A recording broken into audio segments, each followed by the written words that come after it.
On October 10th of this year, the 20th Sunday after Pentecost, one of the petitions in our prayers of intercession read as follows: Renewing God, you bring life out of death. Help us part with those things that are no longer beneficial to us, and open our hearts to see where new life is budding in this congregation. That prayer perfectly expresses the intention of our life and work together at ELC during this interim period. The coronavirus pandemic has forced us to part with many things that were once familiar to our ministry and mission. But God, who brings life out of death, has not abandoned us or left us to languish. Instead, God renews among us the gifts of the Holy Spirit so that new life might begin to bud, to flower, and to bear fruit.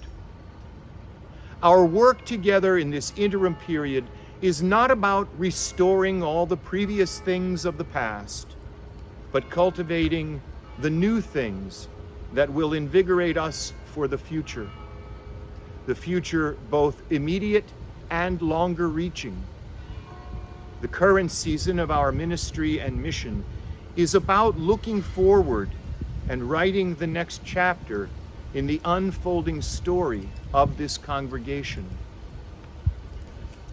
We do not yet know what that will look like, but we are called by God to walk with courageous faith and with faithful courage into new ventures and new experiences of ministry in the mission of God.